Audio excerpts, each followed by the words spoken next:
Mateo, ang henyo. Credit to the author. 143 hanggang 51. Ang mga pangalan po na nandito ay galing sa mga name generator. Kung meron man pagkakatulad sa mga pangalan ng tao o lugar at pangyayari, ito ay tunay na hindi sinasadya. Ang pagpatay sa pagkakataong ito ay magkakaugnay, na nagdulot ng sunod-sunod na pag-atake. Halos isinaalang-alang nito ang bawat reaksyon ni Mateo. Ngayon lang, hiniram ni Mateo ang recoil mula sa 8-layer wave para halos maiwasan ang pangalawang atake. Pero ngayon, nasa ere na si Mateo. Ang ikatlong atake ay tuluyang kumonekta nang hindi binibigyan si Mateo ng pagkakataong huminga. Tumpak ang paghawak sa tiyempo, at kahanga-hanga ang koordinasyon. Halos walang kapintasan. Higit sa lahat, ang kalakasan ng tatlong taong ito ay napakalakas. Lahat sila ay nasa 5th level spirit condensation realm pataas. Para sa tatlong martial artist na nasa 5th level spirit condensation realm pataas na maglagay ng ganitong kahangahangang patibong sa pagpatay, isa itong tiyak na senaryo ng kamatayan na hindi maiiwasan. Mateo. Bigla ring gumanti si Sandra at akmang lalapit para tulungan si Mateo. Ngunit sa sandaling iyon, isa pang figure ang biglang sumulpot at direktang binaril si Sandra. Ako ang kalaban mo. Isang asul na figure ang sumalakay kay Sandra nang may hindi maisip na bilis. Ikaw pala, Yishan. Galit na sigaw ni Sandra dahil sa gulat. Agad na nagpalitan ng suntok ang dalawa. Magkapantay talaga sila. Hey, kung hindi, sino sa tingin mo yan? Sandra, ang tagal ka nang hinabol ng batang Panginoon na to, pero ayaw mo lang magpakita ng kahit anong mukha. Ngayon, hahayaan kitang tikman ang husay ng batang Panginoon na ito. Ngumiti si Yishan ng masama. Bilang batang patriarka ng pamilya Sullivan, natural lamang na alam ni Yishan ang tunay na pagkakakilanlan ni Sandra. Ang relasyon ng pamilya Sullivan sa pamilyang imperial ay palaging napakasensitibo. Matagal ding hinabol ni Yishan si Sandra sa akademya, ngunit palaging prangka siyang kinakausap ni Sandra. Hinahabol ni Yishan si Sandra. Sa isang banda, ito ay bilang konsiderasyon sa mga interes ng pamilya Sullivan. Sa kabilang banda, ito ay malinaw na dahil sa kagandahan ni Sandra. Hindi lang kahanga-hanga ang itsura ni Sandra, isa rin siyang sikat na babaeng yelo. Paanong hindi matitinag si Yishan? Hindi sinasadyang nagalit si Sandra nang makita siyang tinutokso ni Yishan. Ang kapal ng mukha mo, Yishan. Babalik talaga ako at magre-report sa ama ng imperyo tungkol sa pangyayaring ito at paparusahan ko siya sa pamilya Sullivan mo. Malamig na ngumisi si Yishan at sinabing, kung gayon, kailangan mo munang makabalik. Hehe, ang nakasisilaw na napakagandang senior apprentice sister at ang napakatalinong henyo ay parehong nahulog sa endless forest. Nakakalungkot talaga. Sa mga katulad mo. Tanong ni Sandra na may kasamang malamig na ngisi. Dito, naharang ni Yishan si Sandra. Sa kabilang panig, nakarating na si Mateo sa kritikal na gitling ng buhay at kamatayan. Natural lang na matawag ni Mateo si Affleck sa oras na ito, pero pagkatapos niya itong tawagin, isa na siyang patay na tao. Malinaw na walang kaalam-alam ang magkapatid na Chang trio na nasakop na ni Mateo si Affleck, ngunit ang kanilang cade ng pagpatay sa pagkakataong ito ay nagkataong nagsara sa posibilidad na ipatawag ni Mateo si Affleck. Si Changwan ay ipinanganak na maingat. Ang kanyang investigasyon tungkol kay Mateo ay lubos ding masusing ginawa. Kahit gaano pa kawalang hiya si Mateo noon, isa na siyang kalaban na hindi dapat magpabeya. Kung minamaliit nila si Mateo dahil lang nasa Essence Tree Realm siya, tiyak na malaki ang mawawala sa kanila. Sa katotohanan, ang pagganap ni Mateo ay nagpatibay sa iniisip ni Changwan. Kung ibang martial artist lang ito ng Essence Tree Realm, malamang ay tumagos na sa puso niya ang nakamamatay na palaso mula kay Chang 3. Pero hindi lang nakaiwas si Mateo sa palaso ni Chang 3 sa sitwasyon kung saan imposibleng baguhin ang inertia ng katawan niya, kundi pilit din niyang binago ang direksyon sa ere. Hindi na ito mailalarawan bilang mahirap. Ang walang awang pagpatay sa 2/5 level Spirit Condensation Realm ay naiwasan ng may talino ng isang 9th level Essence Tree Realm. Pero ayos lang iyon dahil si Changwan mismo ang namamahala sa huling atake. Si Changwan, isang eksperto sa 6th level Spirit Condensation Realm. Simula nang pumasok si Mateo sa lugar na kanilang pinag-aabangan, naiipon na ni Changwon ang kanyang enerhiya at naghihintay na ilabas ito, lahat para sa huling nakamamatay na suntok na ito. Ang ataking ito ang pinakamalakas na atake ng isang martial artist ng 6th level Spirit Condensation Realm. Dahil sa dagdag na 8th layer wave mula kay Mateo kanina, ang kasalukuyang bilis niya sa paglipad ay mas mabilis pa kaysa dati. At ang bilis ni Changwon ay mas mabilis kaysa kay Changtu. Ibig sabihin, ang bilis ni na Mateo at Changwon, na mas mabilis kaysa kay Changtu, ay nagsasama na. Gumamit din si Changwon nanogram espada. Tila nakita na niya ang resulta ng pagsuwag kay Mateo at ang huling hininga nito. Mag-ingat ka, Mateo. Nasabit si Sandra ni Yishan at hindi niya magawang makawala. Ngunit nakita niya ang eksena kung saan malapit nang mapatay si Mateo. Alagaan mo muna ang sarili mo, Prinsesa Nolan. Nang makita ang reaksyon ni Sandra, nakaramdam din si Yishan ng matinding tuwa. Malapit nang mamatay ang galit na si Mateo. Boom! Napalipad si Sandra at agad na dumura ng dugo. Ngunit kasabay nito, hindi natuloy ang script ayon sa plano ni Changwon. Saksakin na sana ng dulo ng espada ni Changwon si Mateo nang biglang lumabo ang eksena sa harap niya. Sabay-sabay na lumitaw sa harap niya ang siyam na Mateo. Mga imaheng hindi nakikita. Kasalukuyang nasa himpapawid si Mateo, paano siya makakagawa ng mga imahe pagkatapos ng pangyayari. At ang siyam na Mateo na ito ay walang kapantay na makatotohanan. Alin nga ba ang tunay na katawan? Agad na dumampi ang banal pakiramdam ni Changwon sa siyam na figurang ito, ngunit laking gulat niya nang matuklasan niyang ang siyam na anino na ito ay pawang mga totoong katawan. Anong klaseng sitwasyon ito? Nakakakita ng mga multo. Gayunpaman, si Changwon ay kasalukuyang parang isang palaso na nakasaksak sa tali, nasa puntong wala ng balikan. Hindi niya matiis ang anumang bahid ng pag-aalinlangan. Hay nako, mga kaliit-liitang daya. Pagbabalat kayo lang yan. Pinili ni Changwon ang pinakagitna na si Mateo nang walang pag-aalinlangan. Iyon din ang una niyang target. Lumilikha ng mga imaheng parang nasa likuran sa ilalim ng ganitong sitwasyon, ito ay parang pagbabalat kayo na parang 10 sa isa. Ang layunin ay guluhin ang pandaman ni Changwon. At ang tunay na katawan ay hindi kailanman nagbago mula pa sa simula. Swoosh! Parang ganoon lang dumaan ang katawan ni Changwon sa sumunod na imahe. Walang anumang magaspang na pakiramdam ng pagtagos sa isang katawan. Dumaan siya sa hangin. Hindi sinasadyang lumubog ang puso ni Changwon. Para harapin ang isang 9th level Essence Chi Realm, ginamit ng tatlong magkakapatid ang lahat ng kanilang mga kasanayan hanggang sa limitasyon nito at maingat na inilatag ang tiyak na sitwasyon ng kamatayan. Ang resulta ay ang pagdurusa ni Mateo sa ilang magaan na pinsala. Nang ihanda ang senaryo, lubos ang kumpiyansa ni Changwon na lalo na ang isang 9th level Essence Chi Realm, kahit ang isang 7th level Spirit Condensation Realm ay magdurusa ng malaking pagkalugi kapag hindi nakapaghanda. Para kay Mateo, binigyan na ni Changwon nanogram matinding diin hanggang sa hindi na niya ito maisip na mas mataas pa. Ngunit ang resulta ay higit pa sa kanyang inaasahan. Hanggang ngayon, hindi pa rin maisip ni Changwon kung paano nakalikha si Mateo ng 8 after images habang nasa airborne state. At saka, alin nga ba ang tunay niyang katawan? Putok. Bumagsak ng malakas sa lupa ang Mateo sa likod ni Changwon. Dahan-dahan ding lumapag si Changwon, tila relax na relax kahit wala ang matamlay na anyo ni Mateo.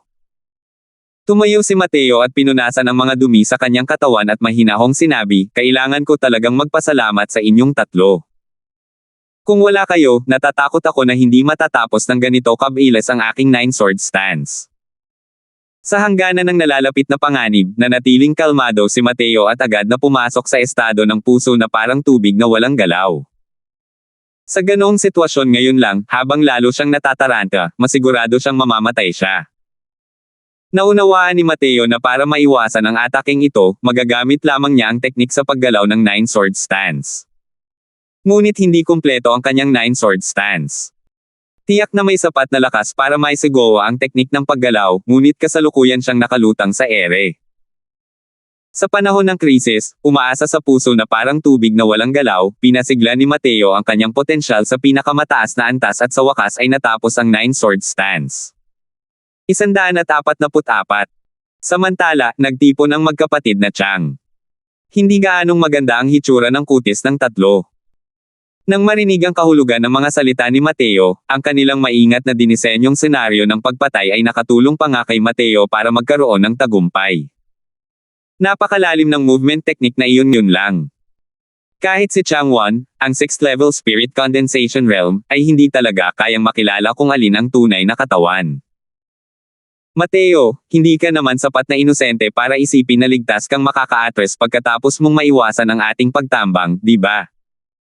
Kahit na napakalalim ng galaw na iyon ngayon lang, napakababa pa rin ng iyong cultivation realm, mahinang sabi ni Changwon. Dinisenyo ng Changwon ang patibong na ito bilang isang maingat at matibay na hakbang upang malutas ang isang komplikadong problema. Ginawa ang lahat upang maiwasan ang mga hindi kinakailangang komplikasyon. Kahit hindi sila umambush, gamit ang kanyang cultivation realm, ang pagpatay kay Mateo ay kasing dali lang ng pagkuha ng kung ano sa kanyang bulsa. Hindi pa kasama sina Chang 2 at Chang 3 sa kanyang tabi. Hoher, masyado kayong nag-iisip. Bakit pa ako kailangang umatras? Kung wala akong narating sa huling sandali ngayon, malamang napatay na ninyo ako. Paano ko kayo basta-basta mapapaalis? Kahit nakangiting sinabi ni Mateo ang mga salitang ito, alam ng mga nakakakilala sa kanya na talagang galit na galit si Mateo. Medyo nakakatawa lang ang banta ni Mateo.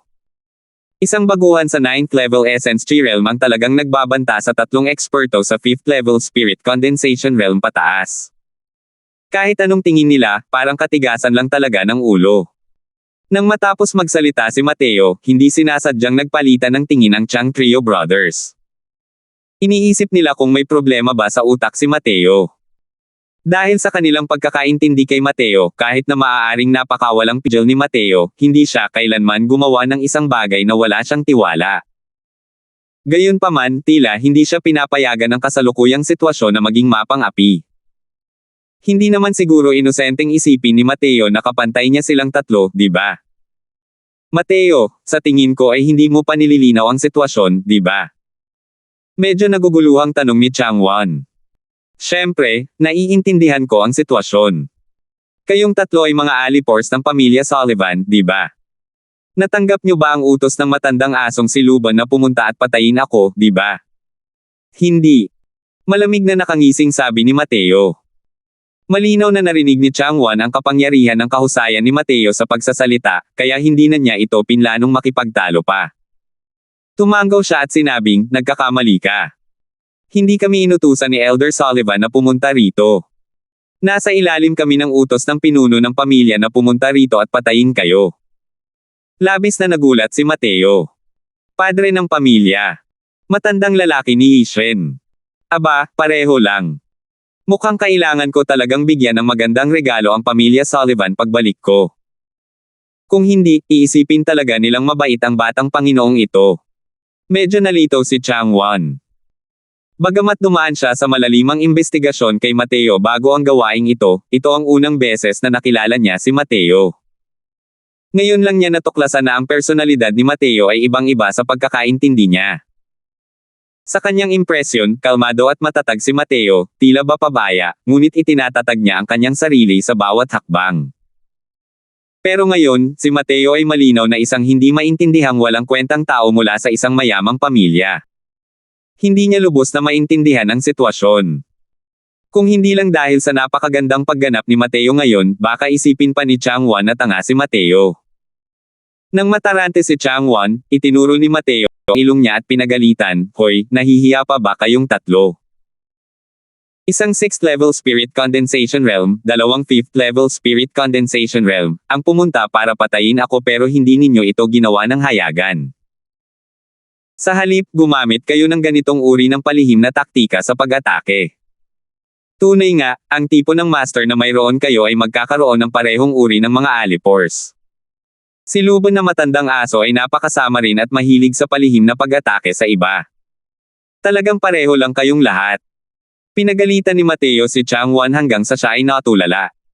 Hindi niya namamalayang nagsimula siyang magduda sa sarili niyang pagpapasya. Hindi kaya si Mateo ay talagang isang mainitin ang ulo. Isang 100% walang kwentang pantalon na seda. Siyempre, ang talento ni Mateo ay walang duda.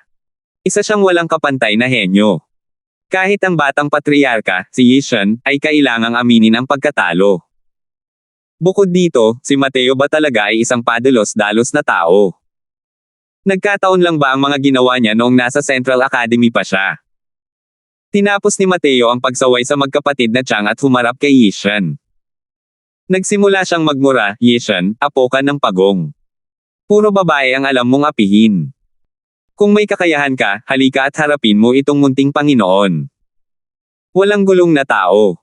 Gusto mo akong patayin pero hindi ka naglakas loob na kumilos sa akademya. Tumakbo ka pa nga papunta sa walang hanggang kagubatan para gawin ito. Sa hinaharap kapag napunta sa kamay mo ang pamilya Sullivan, tuluyan itong mawala.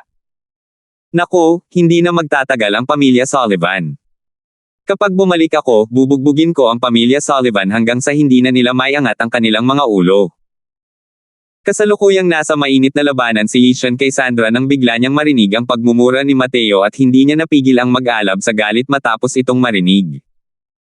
Dahil napilitang umatras si Sandra gamit ang isang suntok, nakarating si Yishan sa harap ni Mateo nang may ilang talon. Sumunod din si Sandra at lumapit kay Mateo. Parehong partido ang nagkawatak-watek.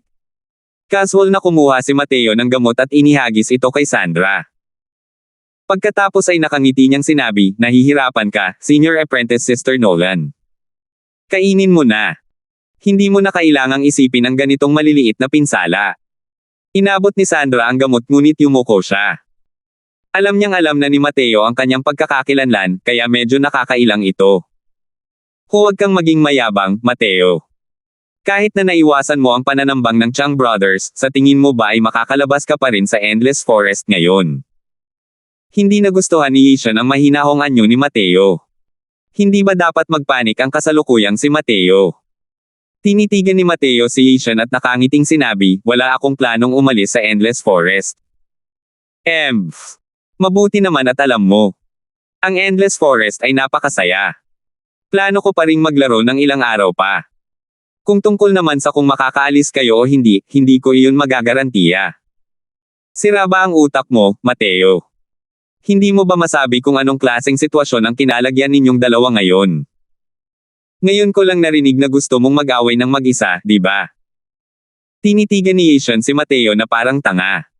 Ngumiti si Mateo at sinabing, "Tama. Babae lang ba ang alam ng young patriarch ng marangal na pamilya Sullivan kung paano apihin? Kung kaya mo, mag-isa tayo." Ha ha ha ha. Napatawa ng malakas si Yishan nang marinig iyon at sinabing, "Sige, lalabanan kita ng isa-isa. Pero, kaming grupo lang ang lalaban sa'yo ng mag-isa." Nalungkot si Mateo matapos marinig iyon, at takot na takot niyang sinabi, "Yishan, lalaki ka ba o hindi? Kung may kakayahan ka, maglaban tayo ng isa-isa." Nang makita ang hitsura ni Mateo, nakaramdam si Yishan ng matinding inis. Humagalpak siya ng tawa at sinabing, "Mateo, sa tingin ko ay talagang nasira ang utak mo. Kung pagsasamahin nating apat, kayang-kaya kang patayin na parang pagpatay sa aso. Bakit pa kita bibigyan ng tunggalian? Sa tingin mo ba ito ang akademya?" Nakatitig si Mateo kay Yishan na mukhang proud sa sarili at biglang ngumiti, masayang ngumiti. "Makakatawa ka pa rin kahit kumakatok na ang kamatayan, Mateo. Ibibigay ko ito sa iyo. Chang 1, Chang 2, Chang 3, patayin mo si Mateo. Hayaan mong buhay si Sandra, may silbi pa rin ako sa kanya." Utos ni Yishan. Bagamat lihim na hindi nasisiyahan ang magkapatid na Chang na si Yishan ay nagnanasa pa rin sa ganoong panahon, hindi nila pabulaanan ang mga salita ni Yishan. Kung tutuusin, siya ang magiging pinunong pamilya ng pamilyang Sullivan sa hinaharap. Nang handa ng kumilos ang magkapatid na Chang, biglang nagbago ang kanilang mukha. Swoosh! Swoosh! Swoosh! Sa isang iglap, daan-daang puting unggoy ang lumitaw sa harap ng kanilang mga mata, pinalibutan sila sa gitna kasama si Mateo. Ang pinakamahina sa mga puting unggoy na ito ay nasa initial stage tier 2. "Haha, Yishan. Natuklasan kong gusto ko ang ideya mo ng one-on-one. Lahat tayo laban sa inyo. Nako, napakatalino mo talaga para makaisip pa ng ganitong klaseng one-on-one na paraan." Tumingin si Mateo kay Yishan habang humagalpak ito sa tawa. 145. Anong nangyayari? Nanlalaki ang mga mata ni Ishan sa hindi kapani-paniwalang eksenang ito at hindi niya man lang narinig ang pangungutya sa kanya ni Mateo. Ilang daang long-arm stone apes ang lumitaw mula sa ere. Ang biswal na epektong ito ay talagang napakalaki. Dahil puno ng tier 2 long-arm stone apes ang kanilang paningin, ang ganitong uri ng pressure ay talagang hindi malilimutan habang buhay. Nararamdaman pa nga ni Ishan ang panginginig ng sarili niyang mga binti. Hindi lang si Ishan, pati ang magkapatid na Chang ay talagang natulala ng mga sandaling iyon. Kahit na napakaraming bagay na ang naranasan nila, ngayon lang sila nakakita ng ganito kalaking okasyon. Ang daan-daang tier 2 long-arm stone apes na ito ay sapat na para tuluyang mawasak ang pamilya Sullivan. Bagamat karamihan sa mga long-arm stone ape na ito ay nasa initial stage tier 2, marami rin namang nasa middle stage at late stage tier 2. Isang middle stage tier 2 demonic beast lang ay sapat na para mabulunan siya. Anong klaseng outcome kung daan-daan ang pagsasamahin? Sa sandaling ito, ang kanilang mga kaba ay sukdulan na ng tensyon. Artepaktong pang-espasyo ng espiritu. Isa siguro itong artepaktong pang-espasyo ng espiritu. Kung hindi, imposibleng maglaman ng napakaraming demonic beast. Mateo, siya ay talagang mayroong artepaktong pang-espasyo ng espiritu. Biglang bulalas ni Changwan sa gulat.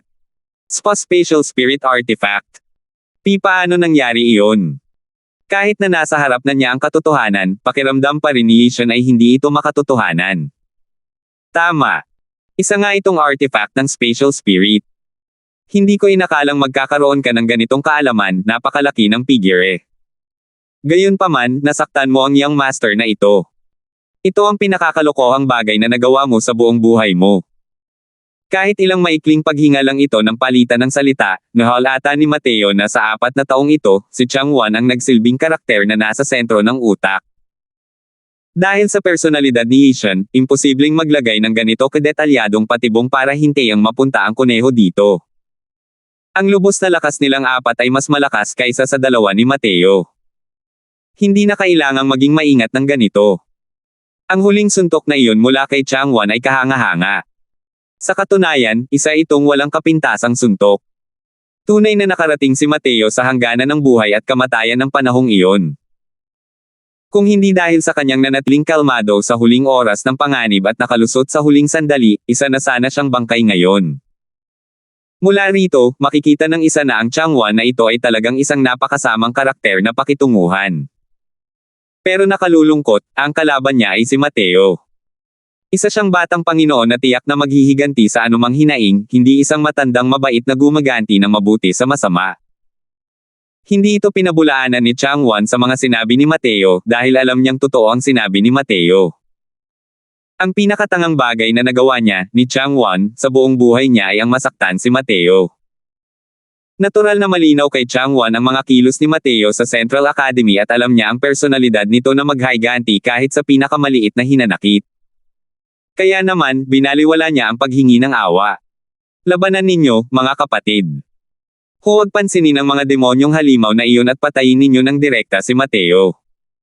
Si Changwan ay isa ring napakadeterminadong tao habang direktang nag-uutos. Nang ilabas ang utos ni Changwan, nanguna siya para sumugod patungo kay Mateo. Sina Chang 2 at Chang 3 at Big Brother ay nagkaroon ng hindi kapani-paniwalang sinerhiya. Kasunod ang tatlo, sumugod sila patungo kay Mateo sa isang pormasayon ng tatsulok. Ito ang pagpanaw ni Changwan. Dahil sa dami ng tier 2 demonic beast, hindi niya naramdaman na kaya niyang patayin si Mateo. Gayunpaman, ang ikinagulat ni Changwan ay ang mga tier 2 demonic beast na ito ay hindi talaga tumugon dito. Hindi inaasahang gumalaw ang mga demonyong halimaw na ito para pigilan silang tatlo. Hindi kaya ang mga demonyong halimaw na ito ang ginamit ni Mateo para takutin sila. Hindi kayang pamunuan ni Mateo ang mga demonyong halimaw na ito. Ang tuklas na ito ay pumuno sa Changwan nanogram matinding kagalakan. Haha! Muntik na akong malinlang mo. Kaya, hindi mo talaga kayang utusan ang mga demonyong halimaw na ito. Mga kapatid, patayin ninyo siya kasama ko. Sigaw ni Changwan sa tawa. Hindi kumilos si Mateo. Tiningnan lang niya si Changwan nang may ngiti na hindi naman puno ng pangungutya. Humph! Nasa pintuan na ng kamatayan pero nagkukunwari ka pa rin dyan. Wind Thunder Sword. Muling lumitaw ang espada ni Changwon sa harap ni Mateo. Ngunit sa pagkakataong ito, hindi naubos ni Mateo ang lahat ng kanyang lakas para depensahan. Nanatili siyang hindi gumagalaw doon. Sa sandaling ito, isang puting figure ang sumulpot mula sa gilid at marahas na hinawakan ang espada ni Changwon, pinilipit ito at ginawang scrap metal. Bumuhos. Bumuhos. Bumuhos. Isang palitan, 3 palad ang damapo sa dibdib ni Chang 1, Chang 2, at Chang 3. Ang figurang ito ay kasing bilis ng kidlat. Hindi man lang nila natukoy kung ano ito bago sila pinalipad palabas. Tier 3 na demonyong halimaw. Sa wakas ay kumurap ang mukha ni Changwon habang nakatitig sa puting unggoy na parang bakal na pagoda sa takot. Ngayon lang niya nalaman kung bakit hindi gumalaw si Mateo sa buong oras na iyon. Dahil hindi niya kailangang gumalaw. Dahil may tier 3 demonic beast na nagbabantay sa tabi niya, bakit niya kailangang gumawa ng hakbang ng personal? Gayunpaman. Bakit naman susunod kay Mateo ang isang tier 3 demonic beast? Isa lamang siyang martial artist ng Essence Tree Realm. Biglang naalala ni Changwon na kababalang pala ni Mateo sa Crimson Summit Ridge at sa wakas ay may naintindihan na siya. Labag man sa loob niya, malaki ang ipinagbago ng kulay ng kanyang kutis. Ikaw. Ikaw ang nagpasakop sa buong Long Arm Stone Ape Clan ng Crimson Summit Ridge. Nakatitig si Changwon kay Mateo nang may takot. Sa wakas ay napagtanto mo rin. Akala ko pa nga matalino ka. Hindi ko inakalang ganito kakabagal. Tama. Susundan ako ni na Afflex at ng mga kasama niya sa hinaharap. Siyempre, hindi dahil sa tanga si Changwon, kundi dahil napakalakas ng epektong natanggap niya ngayon. Isang martial artist ng Essence Tree Realm na sumusupil sa buong Long Arm Stone Ape Clan ng Crimson Summit Ridge. Kung lalaganap ito, tiyak na ituturing siyang baliw ng ibang tao. Gayunpaman, ang ganitong uri ng imposibleng bagay ay totoong nangyari.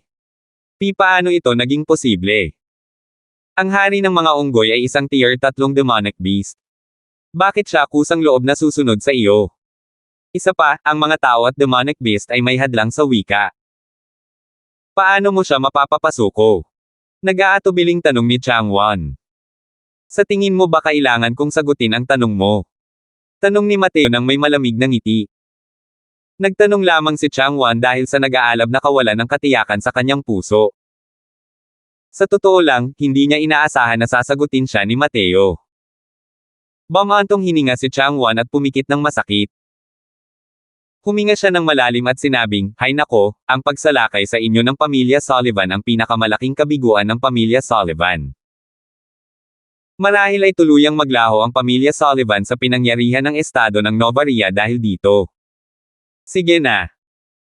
Ikinumpas ni Afflex ang kanyang mahabang braso, at kaagad, mahigit 12 ng tier 2 Long Arm Stone Apes ang sumugod, tinaboy ang Chang Brothers na wala ng paraan para gumanti.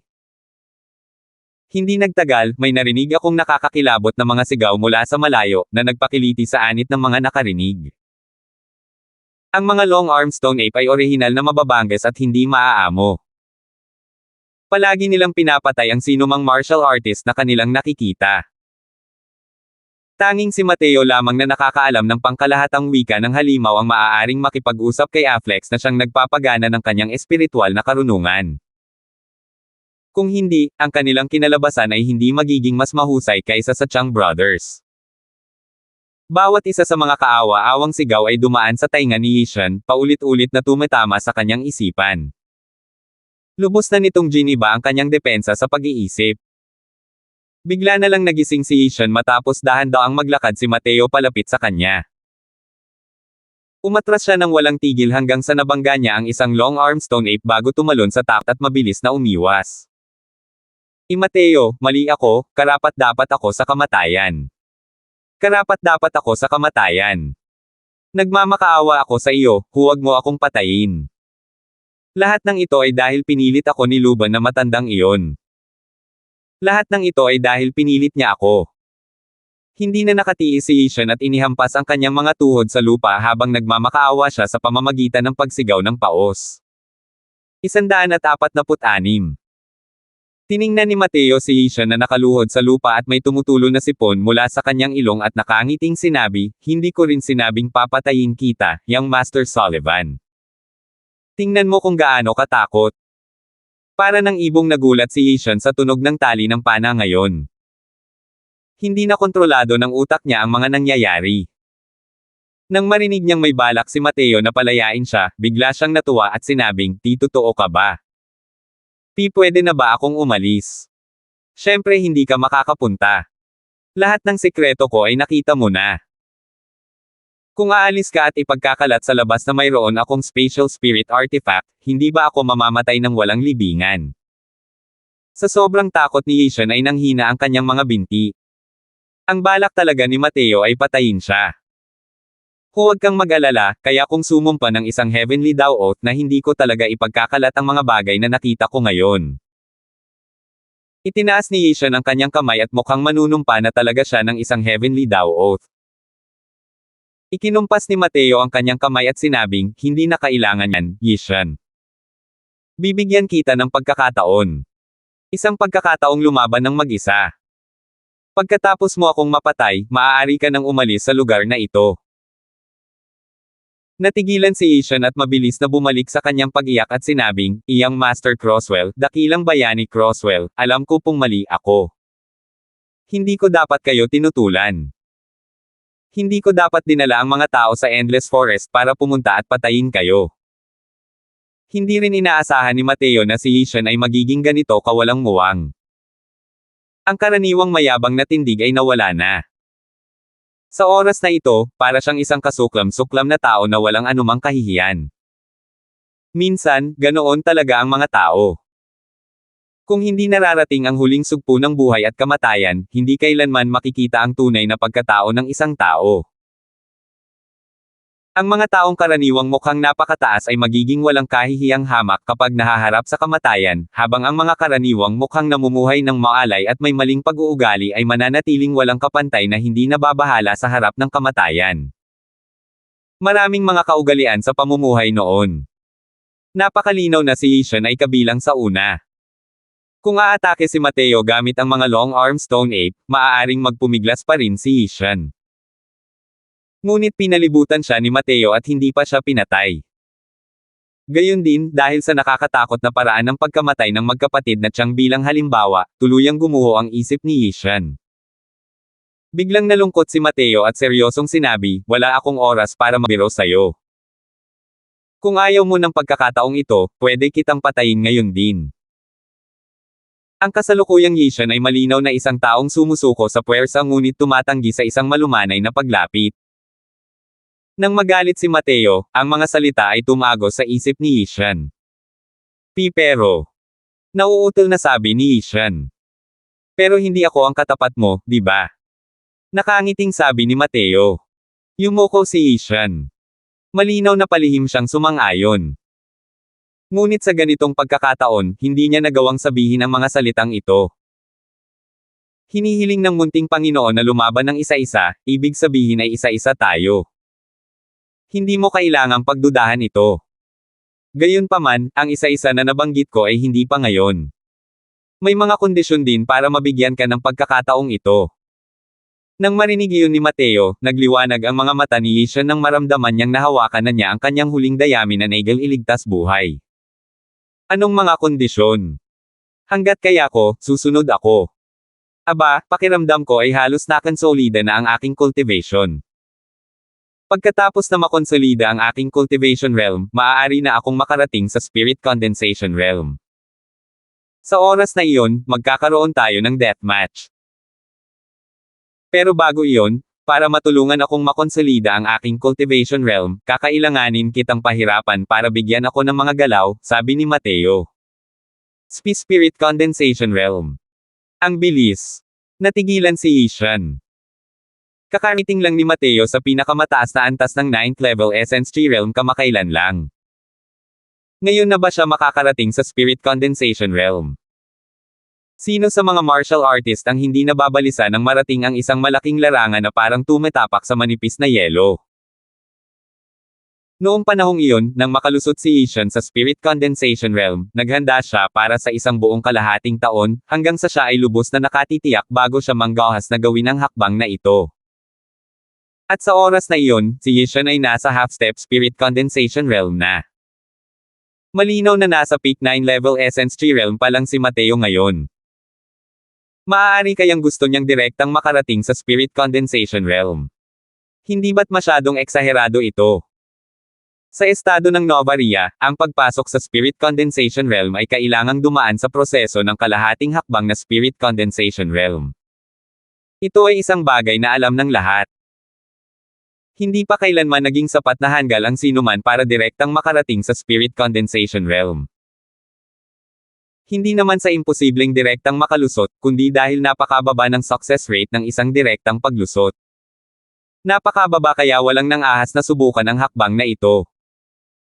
Napakababa ng antas ng tagumpay ng direktang paglusot mula sa 9th level Essence Tree Realm patungo sa Spirit Condensation Realm kaya bale wala lang. Sa mababang antas ng tagumpay, sino ang maglalakas loob na subukan ito ng padalos-dalos? Hindi pa matagal na nakakarating si Mateo sa 9th level Essence Tree Realm. Ngayon, gusto na niyang direktang makarating sa Spirit Condensation Realm. Posible kaya ito? Wala kang pakialam kung mabilis man o hindi. Alinman sa dalawa, kalimutan mo na ang pagtakas kung hindi ako makakalusot sa Spirit Condensation Realm. Kaya, mas mabuting ipagdasal mo na sana na mas maaga akong makalusot, malamig na sabi ni Mateo. Pero kung manalo ako sa'yo, paano kung bawiin mo ang sinabi mo? Hindi rin tanga si Ishan at nagtanong tungkol sa kanyang mga pagdududa. Depende yan sa mood ko. Hindi mahalaga sa akin yan. Pero hindi mo pwedeng hindi tanggapin ang sugal na ito. Kapag natalo ka, patay ka na. Kapag nanalo ka, pwede kang bumalik at magpatuloy bilang young master ng Sullivan family. Ito na lang ang pagkakataon mo. Nasa sayo kung gusto mo o hindi, walang pakialam na sabi ni Mateo. Huwag. Gusto ko ng pagkakataong ito. Siyempre gusto ko ng pagkakataong ito. Nagmamadaling sabi ni Ishan. Ito na lang ang tanging pagkakataon ni Ishan na mabuhay. Magiging hanggal siya kung isusuko niya ito. Kaya ni Mateo napatayin siya ng tuluyan ng mga demonyong halimaw na iyon ngayon din, pero kailangan niya lang maghanap ng problema para sa sarili niya. Paano kaya isusuko ni Ishan ang pagkakataong ito? Tumanggaw si Mateo at sinabing, dahil ganoon nga, kailangan mong tandaan, maaari ka lamang magtanggol at hindi umatake. Maging ganap na sako ng buhangin para sa akin. Sa oras na iyon, hahayaan kong manood si Affleck sa labanan sa tabi. Kung mayroon kang kahit kaunting balak na umatake, mamamatay ka ng kakilakilabot. Tiyak na naisip ni Isha na saktan si Mateo noong nag-feed moves ito, pero ngayong sinabi iyon ni Mateo, agad niyang inalis sa isip niya ang ideyang iyon. Nagbibiro ka siguro. Isang tier 3 demonic beast na nanunood sa laban sa tabi niya, kung magpapakita man lang siya ng kahit kaunting balak pumatay, papatayin siya ng kabilang panig ng walang pag-aalinlangan. Kung si Mateo ay isang ordinaryong 9th level Spirit Condensation Realm, kalimutan mo na lang yan. Gayunpaman, imposibleng makapatay si Ishan sa isang atake gamit ang praktikal na kakayahan ni Mateo sa pakikipaglaban. Kaya naman, masunurin siyang naging sako ng buhangin niya bilang tao. Nagbibiro ka ba, Mateo? Nasa peak 9th level Essence Tree Realm ka pa lang, wala pa sa half-step Spirit Condensation Realm. Paano ka makakarating sa Spirit Condensation Realm? Alam ko na. Siguradong pinaglalaroan mo si Ishan. Nagulat si Sandra nang may natuklasan siya. Gayunpaman, umiling si Mateo at sinabing, ang pagtahak sa Spirit Condensation Realm sa loob ng ilang araw ay isang pangangailangan. Kailangan itong mangyari kahit hindi. Kung hindi ako makakatakas, hindi ko man mapipino ang esensyang pil, at hindi maliligtas si Laika.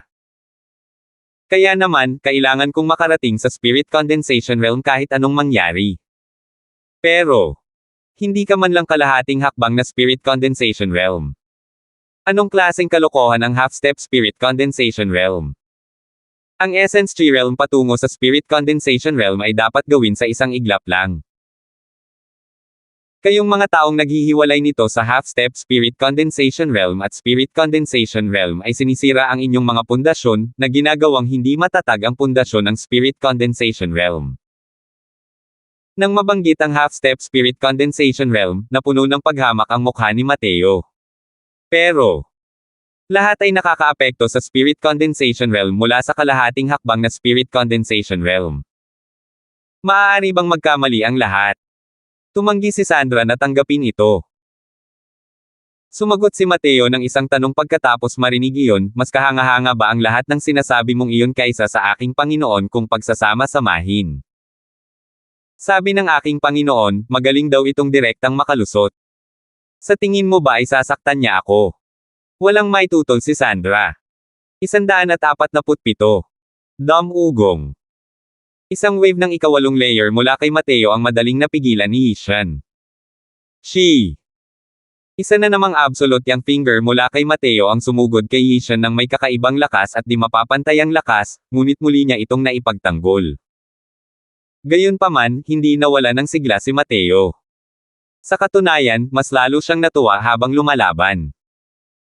Hindi na niya kailangang isipin pa ang problema sa depensa dahil paulit-ulit niyang pinakawalan ang lahat ng alam niyang galaw.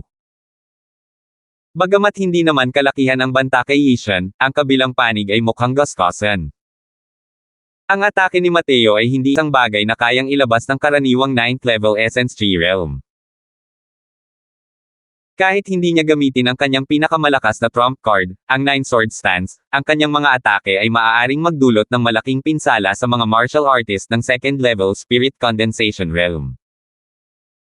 Kung hindi sana nakarating si Yishan sa 4th level Spirit Condensation Realm, ang mga galaw na ito lang ang maaaring magpapagod sa kanya hanggang sa mamatay. Bukod pa rito, umaatake ng buong lakas si Mateo habang si Yishan ay nakatiis lamang sa tamaan. Sa ilalim ng paghina at paghina, lalong lumakas ang atake ni Mateo. Ipinagpatuloy na ni Mateo ang walang ingat na pag-atake sa loob ng 2 araw. Sa 2 araw na ito, bukod sa pagkain, pagtulog, at pagmumuni-muni, ginugol ni Mateo ang natitirang oras sa pagsasanay kasama si Yishan. Sa ganitong kalaking sako ng buhangin na galing sa tao, ang pagtamad dito ay lubos na kasiya siya at kasiya siya. Habang tumatagal, lalo siyang nasasabik habang tumatama si Mateo. Habang tumatagal, lalo siyang hindi nakakaramdam ng pagod. Minsan, kapag nasasabik siya, kaya niyang lumaban ng ilang oras. Sa kabaligtaran, si Yishan ay malapit nang bumagsak dahil sa pagpapahirap ni Mateo. Hindi niya talaga maintindihan kung paano nagkaroon ng ganito kalakas na tibay si Mateo gayong isa lamang siyang 9th level Essence Tree Realm. Sa ganitong kalakas na atake, sa lohikal na pagsasalita, ang enerhiya ng asensya ay dapat na napakalaki. Ngunit si Mateo ay maaaring lumaban ng ilang oras sa isang pagkakataon at hindi na kailangang uminom ng chi returning pills. Kahit siya pa ang gumagawa ng mga baliw na pag-atake, malamang hindi siya makakatagal ng 2 oras. Gayunpaman, nasa parehong antas ba ang 4th level Spirit Condensation Realm at 9th level Essence Tree Realm? Hindi naman sa hindi naisip ni Yishan na palihim na atakihin si Mateo, pero ang aura ni Afflex ay nanatiling hindi malinaw sa kanya sa buong oras na ito, kaya hindi siya nang ahas na gumawa ng anumang pabaya na galaw. Naniniwala si Yishan na hanggat gumanti siya ng isang beses, ang naghihintay sa kanya ay tiyak na isang malakas na suntok. Nasaksihan na niya ang kilabot ng Haring Unggoy na ito. Hindi niya talaga kayang tiisin kahit isang bala lang ang kalabanan niya ito. Sa 2 araw na ito, pinagmamasdan din ni Afflex ang mga walang pakundangang pag-atake ni Mateo. Paminsan-minsan, nagniningning ang kanyang mga mata. Hindi niya matiyak kung ano ang iniisip niya. Bagkus, si Sandra ang walang magawa nitong 2 araw. Ngunit mayroon din siyang buhol sa kanyang puso na hindi pa nalulutas at medyo nabibigatan ng mga pag-aalala. Narinig na ni Mateo ang apelyidong Nolan. Malamang, nahulaan na niya ang pagkakakilanlan nito. Nolan, ang apelyidong imperial. Walang sino man ang hindi nakakaalam nito sa estado ng Novaria. Si Sandra at ang kanyang tiyahin ay maituturing ng matalik na kaibigan ni Mateo. Ngunit lagi nilang itinatago ang kanilang pagkakakilanlan. Ano man ang mangyari, hindi ito lubos na makatwiran. Sa 2 araw na ito, buong lakas na pinagsasama-sama ni Mateo ang kanyang cultivation realm, kaya hindi niya talaga inabala ang bagay na ito. Kapag nalagpasan na niya ang kanyang cultivation realm, susubukan ba niya ang bagay na ito? Lalayo na ba siya sa kanya?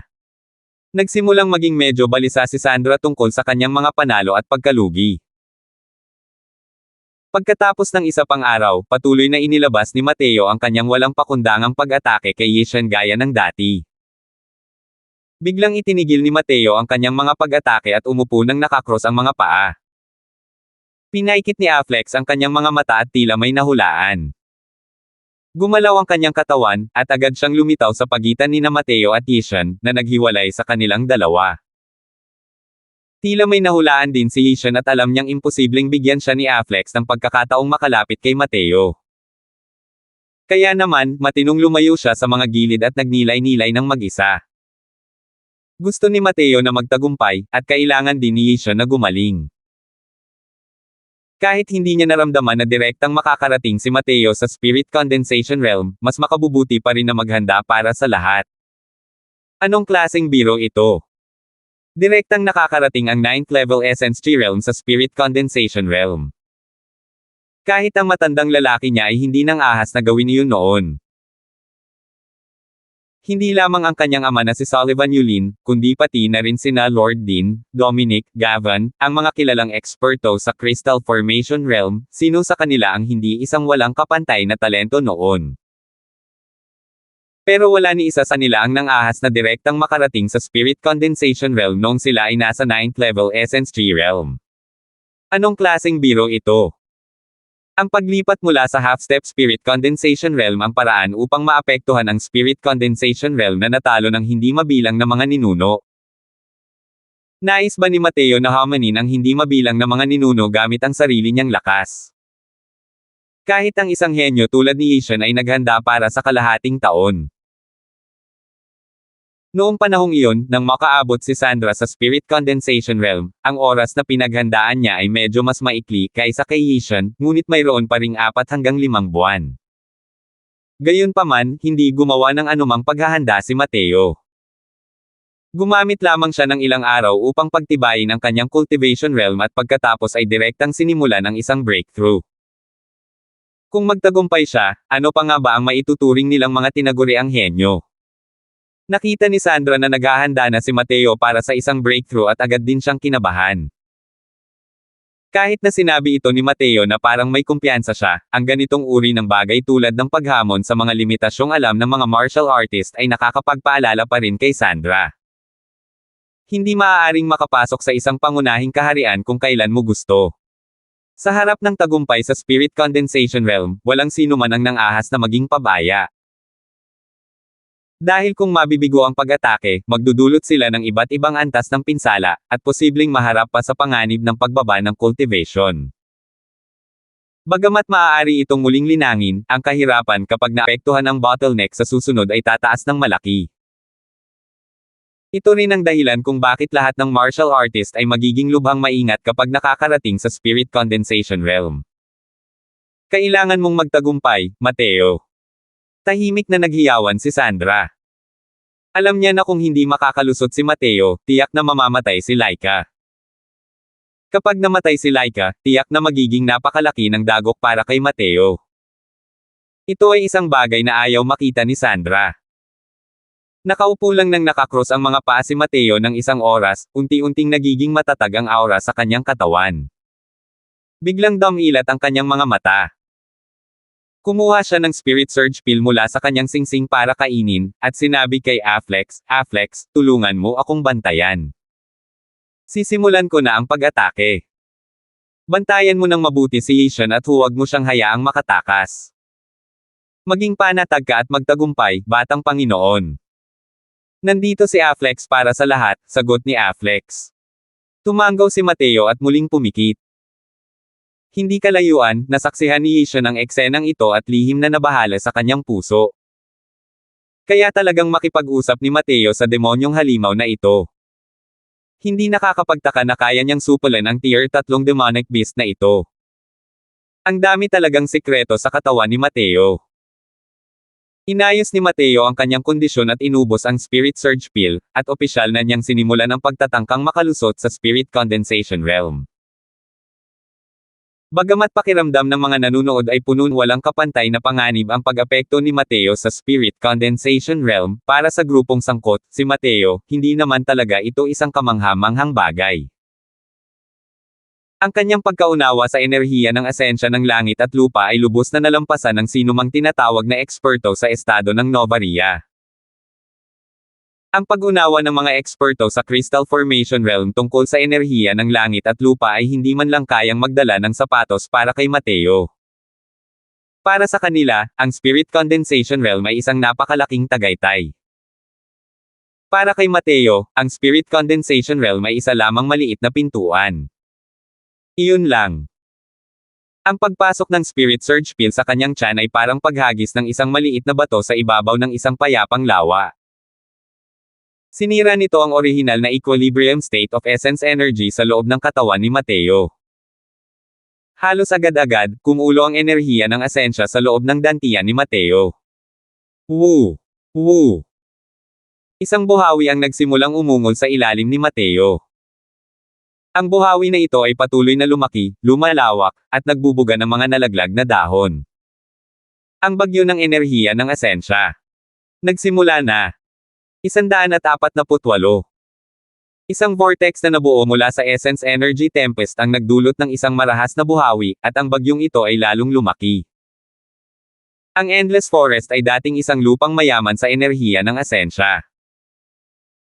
Walang ingat na hinigop ni Mateo ang lahat ng enerhiya ng asensya na nagtatagpo ng walang anumang pag-aalala, at dumaloy sa kanyang dantian. Anong nangyayari? Hindi tama ang Essence Energy Storm na ito. Gulat na bulalas ni Ishan. Noon, ang Essence Energy Storm na dulot niya nang siya mismo ay makalusot sa Spirit Condensation Realm ay isa lamang maliit na apprentice sa piling ng isang mahusay na mangkukulam kung ikukumpara kay Mateo. Ang unos ng enerhiya ng asensya ni Mateo ay nagbigay sa kanya ng pakiramdam na parang isa itong malaking baha o mabangis na halimaw, na walang kapantay ang karahasan. Dahil sa walang humpay at magulong enerhiya ng asensya na dumadaloy sa dantian, hindi ba't sesabog ang dantian? Hehe, pasabugin mo. Pasabugin mo. Tingnan natin kung ano ang posture mo pagkatapos sumabog. Natatawa si Ishan sa sarili dahil sa kanyang kasawian. Ngunit habang siya ay nasisiyahan sa kasawian ng iba, biglang may humablot sa kanyang kwelyo mula sa likuran, binuhat siya pataas na parang may kargang sisiw. Binuhat ni Affleck si Ishan at mabilis na nagtungo sa malayo. Sumunod sa kanila si Sandra. Ang unos ng enerhiya ng asensya na nabuo mula sa tagumpay ni Mateo ay lalong lumaki, halos kumalat na rito. Kaya naman, determinadong pina-address ni Affleck ang lahat sa isang tiyak na distansya. Si Ishan na kinakaladkad ay nakaramdam ng hindi matiis na kahihiyan at pagkapahiya. Ngunit sa harap ng isang tier 3 demonic beast, ano ang magagawa niya? Ayaw niyang matulad sa magkapatid na Chang, na pagpira-pirisoy ng mga kasuklam-suklam na unggoy na iyon. Lumapag si Affleck sa malayong lugar matapos ang ilang kislap. Halos 1,000 talampakan ang layo mula kay Mateo. Kahit na ganoon kalayo, ramdam pa rin nila ang malakas na unos ng enerhiya ng asensya. Ang paglawak ng bagyo ng enerhiya ng asensya ay hindi nagpakita ng senyales ng paghinto. Sa halip, ito ay lalong lumaki. Si Mateo ay nasa gitna ng bagyo ng enerhiya ng asensya, walang kamalayan sa lahat ng nangyayari sa labas ng mundo. Sa kasalukuyan, ang lahat ng kanyang iniisip ay nakatuon sa pagpino ng enerhiya ng asensya. Hindi tulad ng enerhiya ng ligaw na asensya sa labas ng mundo, ang enerhiya ng asensya sa loob ng katawan ni Mateo ay imposibleng maamo. Kung ang enerhiya ng asensya sa labas ng mundo ay isang marahas na mabangis na halimaw, kung gayon ang Spirit Bristle 9 niyang Divine Art ay isang makapangyarihang tagapagpaamo ng halimaw. Ang enerhiya ng asensya na dumaan sa pag-aamo ay naging napakamasunurin. Kasalukuyang iniikot ni Mateo ang cultivation method ng ikalawang yugto ng Spirit Bristle 9 niyang Divine Art, ang Mortal Chapter. Hindi rin niya inaasahan na ang pagpasok sa spirit condensation realm ay mangangailangan ng napakalaking energy ng asensya. Hindi nakapagtataka na ang taong iyon ay napakalakas ng Spirit Bristle Divine King. Ito ay isang pagtahak pa lamang patungo sa Spirit Condensation Realm, at ang kinakailangang essence energy ay napakalaki na. Kung ang isang tao ay papasok sa Divine King Realm, gaano kaya katikot ang dami ng essence energy na kakailanganin? Para lang si Mateo na isang masipag na maliit na bubuyog, walang tigil na pinipino ang enerhiya ng asensya gamit ang Spirit Bristle 9 niyang Divine Art, pagkatapos ay ipinapadala ito sa kanyang dantian. Ang enerhiya ng asensya sa loob ng dantian ay lalong naipon, unti-unting pinalalaki ang dantian ni Mateo hanggang sa limitasyon. At ngayon, dumating na ang kritikal na sandali ng pagpasok sa Spirit Condensation Realm, at iyon ay ang tipunin ng chi at gawing likido ito. Gayunpaman, hindi inabala ni Mateo ang enerhiya ng asensya sa loob ng dantian. Patuloy niya itong pinipino ng walang tigil, at unti-unting ibinubuhos sa dantian. Mas lalong lumaki ang dantian ni Mateo at may panganib na sumabog anumang oras. Kung hindi siya gagawa agad ng hakbang, maaaring mangyari ang gusto ni Yishen. Sesabog ang dantian kapag napuno ito ng husto. Hindi naman siguro, di ba? Pinipino pa rin ba ni Mateo ang enerhiya ng asensya? Malamang sesabog na ang dantian niya sa sobrang kabusugan, di ba? Lumalabas na hindi niya alam kung paano maaapektuhan ang Spirit Condensation Realm. Para makipagpustahan pa sa akin sa pamamagitan ng paggawa ng ganoong kawalang hiyaang pag-angkin. Hahaha. Tuwang-tuwa si Yishen dahil sa kanyang kamalasan. Tinitigan siya ni Sandra ng masama at galit na sinabi, manahimik ka para sa akin. Kung mamatay si Mateo, papatayin ka rin ng hari ng mga unggoy. Kaya, mas mabuting ipagdasal mo na mabuhay siya. Sa ganoong paraan, sa teorya ay may posibilidad ka pa ring manatiling buhay. Puno ng paghamak si Yishen habang sinasabi niya, kahit na makalusot siya sa Spirit Condensation Realm, first level Spirit Condensation Realm pa rin iyon. Mas mataas ako sa kanya ng kaunti. Sigurado ka bang matatalo niya ako? Malamig na ngumisi si Sandra at sinabing, hindi ba't mas mataas din si Tyson sa mas maliit na entablado kaysa kay Mateo noon? At ano ang naging resulta niya? Sa tingin mo ba ay tanga si Mateo? Para magmungkahi ng ganoong tunggalian sa sitwasyon kung saan wala siyang kumpiyansa. Nangangahas akong tumaya na hanggat papasok siya sa Spirit Condensation Realm, ang pagpatay sa iyo ay kasing simple ng pagpatay sa isang aso. Humph! Kung gayon, kailangan niya munang makalusot sa Spirit Condensation Realm. Tingnan mo siya. Sa ngayon, ano ang pagkakaiba sa pagpapakamatay? Nanatiling matigas ang ulo ni Yishen. Hindi gumawa ng kahit anong ingay si Sandra sa pagkakataong ito. Ang mga ginawa ni Mateo ay tunay na walang pinagkaiba sa pagpapakamatay. Ang kailangang gawin ni Mateo sa oras na ito ay tipunin ang chi at tunawin ito, hindi ang pinuhin ang enerhiya ng asensya. Gaano man kalaki ang dantian ng isang martial artist, hindi rin ito kayang maglaman ng ganoon kalaking enerhiya ng asensya. Tiningnan ni Sandra si Mateo sa malayo. Ang mga mata nito ay puno ng pag-aalala. Bagkus, si Afflex ang nakatitig kay Mateo na may nagniningning na mga mata, hindi sigurado kung pag-aalala ba o katiyakan ang nasa mukha ng unggoy na iyon. Natural na hindi alam ni Mateo kung ano ang iniisip nila. Nang malapit nang sumabog ang kanyang dantian, isang mainit na daloy ng chi ang bumuhos sa dantian, binalot ang marahas na enerhiya ng asensya. Ang daloy ng chi na ito ay ang mismong lakas ng gamot na nabago mula sa Spirit Surge Pill. Ang daloy ng lakas ng panggamot na ito ay parang isang masikip na bulsa. Mahigpit na binabalot ang lahat ng enerhiya ng pinalobo na asensya sa loob. Gaano man ito lumaki, wala itong saysay.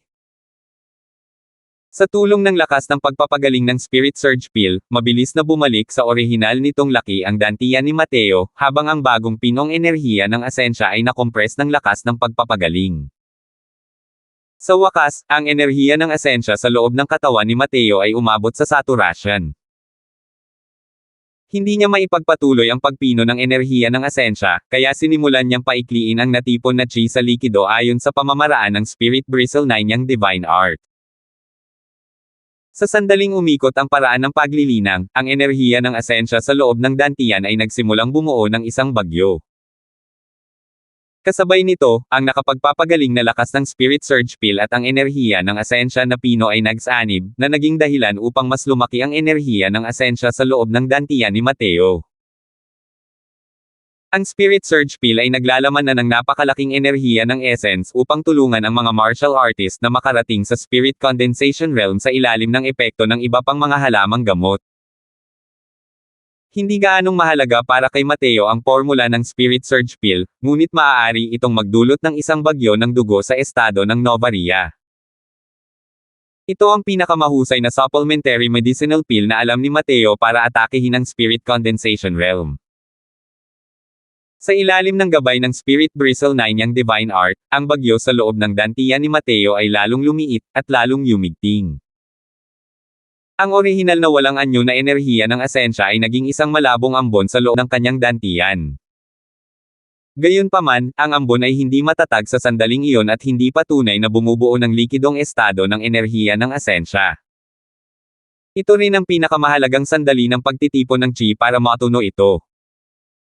Ang mga ambon na ito ay tila isang hakbang na lamang ang layo mula sa enerhiya ng liquefied essence, ngunit ito rin ang pinaka-hindi matatag na panahon. Kapag nagkaroon ng rebound, ang enerhiya ng essence ay mabilis na babalik sa orihinal nitong estado. Kung ito ay maliit lamang, babagsak ang cultivation realm ng martial artist. Ngunit kung ito ay malala, ang dantian ay magdurusa ng pinsala, na makakaapekto sa mga susunod na cultivation.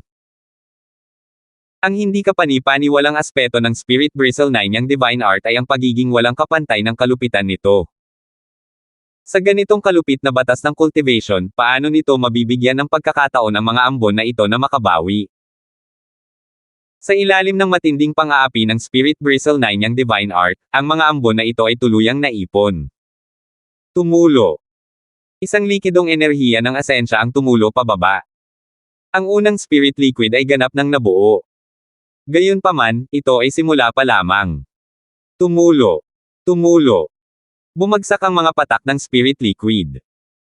Sa huli, 9 na patak ng spirit liquid ang tuluyang nabuo. 9 na patak ng spirit liquid, di ba? Hindi ko inaasahan na ang tagumpay sa pagkakataong ito ay magiging ganito kaperpekto, mas malakas kumpara sa dati kong buhay. Napasinghap si Mateo sa paghanga. Gayunpaman, ang tagumpay patungo sa Spirit Condensation Realm ay hindi pa natatapos. 149. Paano? Natulala ako, di ba? Sumulyap si Sandra sa mahinang panga na si Yishan at tila tuwang-tuwa sa sarili na parang siya ang nakalusot. Talagang naguguluhan si Yishan. Ang enerhiyang hinigop ni Mateo ay mas marami kaysa sa iba. Sa napakalaking enerhiya ng asensya, hindi ba dapat nitong pasabugan ang dantian? Maaari kayang si Mateo ay isang likas na kakatwang nilalang na may dantian na ilang beses na mas malaki kaysa sa karaniwang tao. Anong klaseng biro ito? Hindi ito isang henyo kundi isang kakatwa. Kung titingnan ang itsura ni Mateo, mukhang hindi naman talaga mas malaki ng ilang beses ang kanyang dantian kaysa sa iba. Gayunpaman, paano niya nagawa iyon? Hoy, gusto mo bang hulaan kung ilang patak ng spirit liquid ang nabuo ni Mateo? Siguro 7 patak, o baka 8 patak pa. Napatalon si Isha na parang pas ang natapakan ang buntot nang marinig niya iyon. 8 patak. Paano nangyari iyon?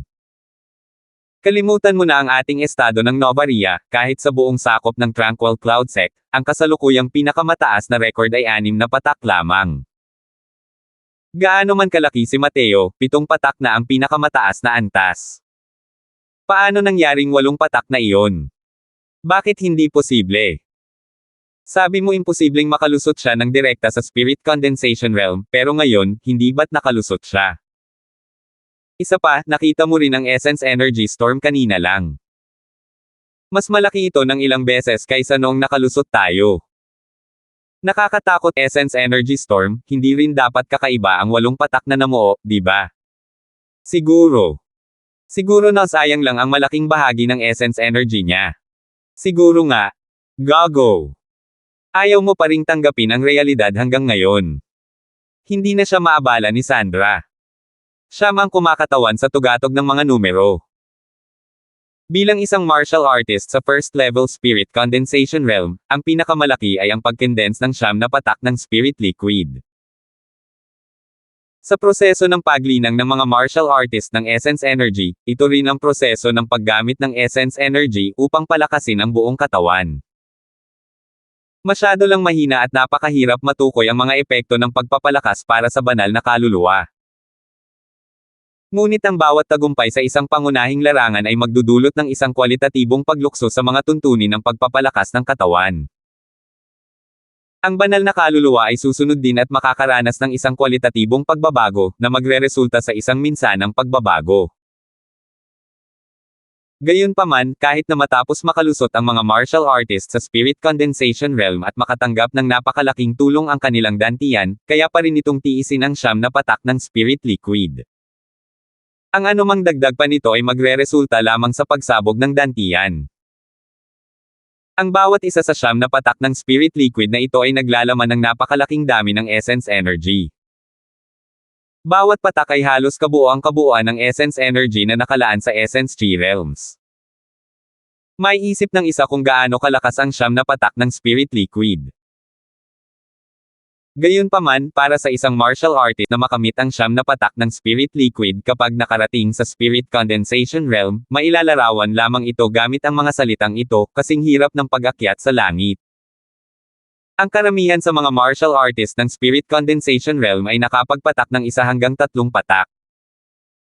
Ang ilang henyong martial artist ay kayang magpatak ng 4 na patak pataas. Gaya ni Sandra at Ishan, pareho silang nakapagpalabas ng 4 na patak ng spirit liquid. Pero higit sa 4 na patak, magkakaroon ng malaking pagtaas sa kahirapan. Dahil habang mas maraming spirit liquid ang namuo, mas maraming essence energy ang kakailanganin. At hindi kayang suportahan ng dantian ng isang martial artist ang ganoong kakilakilabot na essence energy.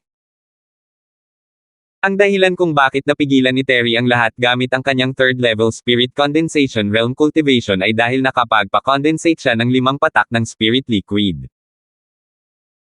Ang bawat tagumpay sa realm sa spirit condensation realm, dahil sa mga limitasyon ng dantian, ay maaari lamang muling mapaikli ang parehong dami na nabuo sa first level spirit condensation realm. Ibig sabihin, noong si Terry ay nasa third level spirit condensation realm, mayroon na siyang 15 patak ng spirit liquid, habang ang ibang mga estudyante ng fourth level spirit condensation realm ay mayroon lamang 16 na patak ng spirit liquid. Para sa mga henyo sa perception tulad ni Terry, ang napakaliit na pagkakaiba ay hindi karapat-dapat banggitin. Kaya naman, kaya niyang makuha ang pwesto bilang numero 1 sa martial roll. Sa madaling salita, ang bilang ng mga patak ng spirit liquid na naipon kapag nakarating sa spirit condensation realm ay kumakatawan sa uri ng taas na maaaring maabot ng isang martial artist sa hinaharap. Isipin mo na lang. Kapag ang isang martial artist na may 9 na patak ng spirit liquid ay nasa 9th level spirit condensation realm, ito ay magiging 81 patak ng spirit liquid. Samantalang ang isang martial artist na may 1 patak ng spirit liquid ay mayroon lamang 9 na patak ng spirit liquid. Imposibleng mabawi ang ganitong uri ng pagkakaiba gamit ang ibang aspeto. Siyempre, ang karamihan sa mga martial artist ay nasa 3 patak o mas mababa pa. Kaya naman, hindi gaanong kapansin-pansin ang pagkakaiba sa pagitan nila. Kung ang mga martial artist na may 3 patak pababa ay walang anumang pagkakataong sumuswerte, titigil sila sa spirit condensation realm sa buhay na ito. Ang pagnanais na makarating sa crystal formation realm ay magiging napakahirap. Para makarating sa crystal formation realm, kailangan mong magkaroon ng kahit 4 na patak ng spirit liquid pataas. Gayunpaman, hindi lahat ay kayang makarating sa crystal formation realm. Mas malaki ang tsansa na makaabot sa crystal formation realm kung mas maraming spirit liquid ang naipon. Gayunpaman, mayroon lamang 2 martial artist na nakapagpalabas ng 6 na patak ng spirit liquid noong sila ay nasa first level spirit condensation realm sa buong Tranquil Cloud Sect domain. Isa sa kanila ay ang kasalukuyang pinuno ng sekta ng Tranquil Cloud Sect, si Yantrak Ales. Kitang-kita rito ang hirap ng pagpapakulo ng 6 na patak ng spirit liquid. Tungkol naman sa 7 patak pataas, pawang mga alamat lang iyon. Kahit man lang sa loob ng sakop ng Tranquil Cloud Sect, ang pagkondense ng 7 patak ng spirit liquid ay talagang hindi pa naririnig. Ito rin ang dahilan kung bakit labis na namangha si Ishan.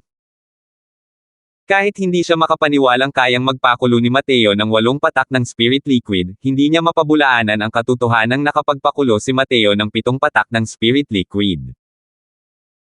Iyon ay dahil ang dami ng essence energy na hinigop ni Mateo ngayon ay lumampas ng sobra sa dami na hinigop niya noon. Malayo ito sa dami ng enerhiya ng asensya na kailangan para sa 6 na patak ng spirit liquid. Ibig sabihin, nalampasan na ni Mateo ang lahat sa Tranquil Cloud Sect domain. Ang katotohanang ito ay nagdulot kay Isha ng labis na depresyon, walang katapusang selos, at labis na takot. Totoo nga, ang antas ng kapangahasan ni Mateo ay higit pa sa kanyang nauunawaan. 7 patak ng spirit liquid. Ibig sabihin, kahit gaano pa kaswal ang pag-cultivate ni Mateo sa hinaharap, kaya pa rin niya mag-cultivate hanggang sa Crystal Formation Realm. Bukod pa rito, si Mateo ay nakakatakot na noong nasa 9th level Essence Tree Realm. Ngayong nakapagpalabas na siya ng 7 patak ng spirit liquid ng sabay-sabay, hanggang saan kaya angat ang kanyang lakas. Kung alam niya lang na hindi 7 patak ng spirit liquid ang kinokondensado ni Mateo, kundi ang 9 na patak na hindi niya man lang naisip, sino ang makakaalam kung ano ang iisipin niya. Sa totoo lang, hindi lang si Ishan ang hindi naglakas loob na isipin iyon, kundi maging si Sandra ay hindi rin naglakas loob na isipin iyon. Sinabi niya ang 8 patak ng spirit liquid para lang kutsain si Ishan. Sa totoo lang, kahit siya ay hindi talaga naniniwala na kayang pakuluan ni Mateo ang 8 patak ng spirit liquid. Dahil, napakadimakataw niyan. 9 na patak ng spirit liquid, di ba? Hindi ko inaasahan na ang tagumpay na ito ay magiging ganito kaperpekto, mas malakas kumpara sa dati kong buhay. Medyo emosyonal din si Mateo. Sa kanyang nakaraang buhay, 7 patak lamang ng spirit liquid ang naipon ni Mateo. Sa mga pinakamataas na kapangyarihan sa Divine Realm, 7 patak ng spirit liquid ang hindi maituturing na kahanga-hanga. Ang mga tunay na asol na henyo ay pawang nag-iipon ng 9 na patak ng spirit liquid. Sa lower realms, 9 na patak ng spirit liquid ay isang bagay na tanging sa mga alamat lamang umiiral. Ngunit sa Divine Realm, may iilang tao lamang na nakakamit nito. Siyempre, dahil din iyon sa walang interes si Mateo sa martial path. Kung hindi, sa antas ng kanyang pagiging halimaw, ang 9 na patak ng spirit liquid ay hindi naman ganoon kahanga-hanga. Pero sa pagkakataong ito, sa ilalim ng dobleng epekto ng Spirit Surge Pill at ng Spirit Bristle 9 niyang Divine Art, sa wakas ay nakamit niya ang perpektong 9 na patak ng spirit liquid. Sa sandaling iyon, biglang naramdaman ni Mateo ang panginginig ng kanyang banal na kaluluwa at isang nakakadurog ng ulong sakit ang Dam Alloy. Ang sakit. Nagsisimula na ba? Ang condensing spirit liquid ay kalahati lamang ng tagumpay sa spirit condensation realm. Mayroon pang kalahati, na siyang binyag ng banal na kaluluwa. Ito ang tunay na kahulugan ng unang kwalitatibong pagbabago ng banal na kaluluwa ng martial artist. Napakahalaga nito. 150. Pumutok. Pumutok. Ang dating malawak at maaliwalas na kalangitan ng Endless Forest ay biglang nagbago at natakpan ng sunod-sunod na maitim na ulap. Hindi mabilang na mga kidlat ang kumislap sa kalangitan, habang ang tunog ng kulog ay nagmumula sa malayo hanggang sa malapit. Anong nangyari? Anong nangyayari? Namutla ang kutis ni Ishan. Hindi pa siya nakakita ng ganitong abnormal na panahon at likas na nararamdaman niya na may mali. Ang pakiramdam na ang biglaang pagbabagong ito sa sitwasyon ay tila hindi natural na nabuo. Sa halip tila ito ay isang kababalaghan na dulot ng isang makapangyarihang nilalang na nakalusot sa mga cultivation realm. Nagningning ang mga mata ni Afflex na parang alam na alam niya ang nangyayari. Kaya naman, marahang tinapik niya ang balikat ni Sandra, at ang kabilang kamay naman niya ay binuhat si Yesha na parang isang sisiw habang mas malayo pa ang kanyang dinadalaw. Sa pagkakataong ito, mas lumayo pa si Afflex kay Mateo. Ilang milya ang layo. Hampas. Casual na inihagis ni Affleck si Yishan, ngunit ang kanyang tingin ay matatag na nakatuon sa lugar kung saan pumapasok si Mateo. Naabutan din ni Sandra ang sitwasyon habang nakatitig kay Affleck nang may labis na pagtataka. Gusto niya talagang itanong kay Affleck kung ano ba talaga ang nangyari, pero hindi sila makapag-usap kaya hindi maiintindihan ni Affleck kahit magtanong pa siya. Pero kung titingnan ang mga kilos ni Affleck, maaari kayang si Mateo talaga ang pinagmumula ng kababalaghang ito. Paano ito naging posible? Imposibleng magkaroon ng ganitong penomeno kahit na makalusot ang isang tao sa crystal formation realm, lalo na ang makalusot sa spirit condensation realm. Ano ba talaga ang nangyari sa katawan ni Mateo? Medyo malungkot na bumangon si Yishan at nagkataong nasalubong niya ang nagtatakang tingin ni Sandra. Hindi niya sinasadyang nenas. Huwag mo akong tingnan. Paano ko malalaman kung ano ang nangyari? Likas na kakaiba itong si Mateo. Kakaiba. Kakaiba. Hindi nang ahas si Isha na magalit kay Affleck, kaya 3 beses lang siyang magkasunod na nagsabi ng freak para ipahayag ang kanyang pagkadismaya, at kasabay nito, itinago ang matinding pagkabigla sa kanyang puso. Sa reaksyon ni Affleck, malinaw na napagtanto ni Yishan na si Mateo ang may gawa ng kababalaghang ito. Gayunpaman, hindi niya maisip kung paano nakakapagdulot si Mateo ng ganitong kakilakilabot na kababalaghan kung siya ay papasok pa lamang sa spirit condensation realm. Natigilan si Sandra ng ilang sandali bago niya sinabi, natapos na ang pagtitipon ni Mateo ng chi at pagkatapos ay pagtunaw nito.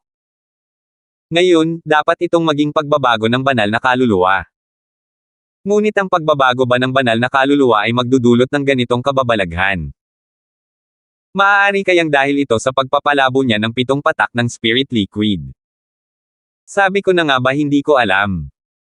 Simboliko lang ang pagbabago ng banal na kaluluwa.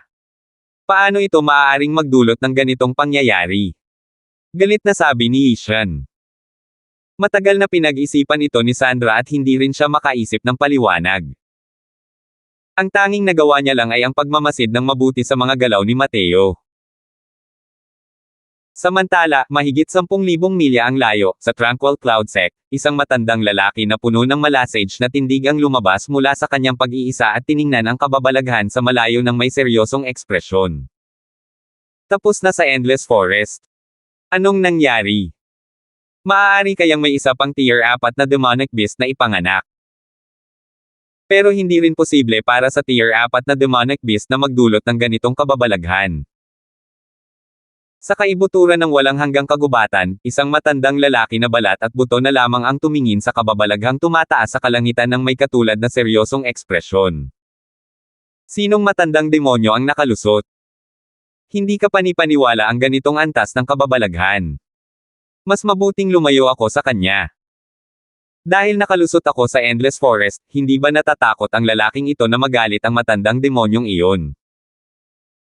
Kahit na mausisa ang matandang lalaki sa nangyari, tumalikod pa rin siya at umalis nang hindi lumilingon. Sa kabilang panig ng Endless Forest, ang lugar na ito ay tinawag na isang lupang ipinagbabawal sa mga tao, ang 10,000 Demons Valley. Napakaraming makapangyarihang demonyong halimaw sa loob. Sa pinakamalalim na bahagi ng 10,000 Demons Valley, sa loob ng isang kuweba, isang binata ang nakaupo roon nang nakakross ang mga paa. Kasalukuyang nagsasanay sa pagmumuni-muni ang binata nang bigla siyang dumilat.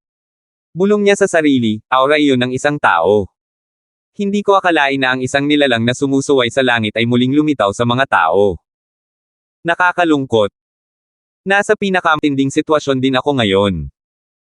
Kung hindi, pupuntahan ko siya at makikilala. Pagkatapos, muling ipinikit ng binata ang kanyang mga mata, pinutol ang lahat ng kanyang pandama.